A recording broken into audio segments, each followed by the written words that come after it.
I'm wondering if you could, from your experience, but also your continuing vision for the future, help our audience understand or explain to them how they can embrace that role, particularly around the big issues that are dominating so many people's mind now: climate change, whether young people, millennials, even have a role in the economy because they're being frozen out of housing and have a huge educational debt. So it looks like a very deep set of problems, and yet there's also a nerve that is struck when we say creating the world we want, not the world we got stuck with, not the world that we just have to suffer through.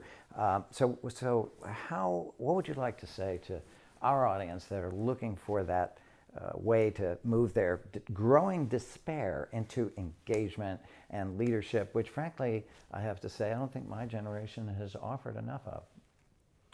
Well, to begin with, I hope we understand that we've got a great, great new generation of young people who, in my opinion, and I've been on this planet for 85 years and worked with young people for a long time, are as wonderfully motivated and as idealistic as any generation of young people I can remember.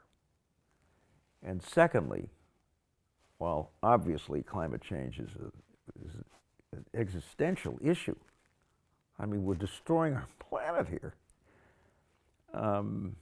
As you know, I have very strong feelings about the international situation, American foreign policy, which I think is nuts these days. 837 American bases in 150 countries. Doing what? Other than spending our money. And looking for enemies all the time. What is this notion that we've got to be engaged perpetually in war?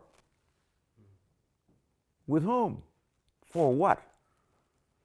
So, as we move ahead, Bob, on critical climate problems, and I'm serious about this, I want us to see if this country can play a major role in creating a world in which war is ruled out as a means for settling disputes between and among countries.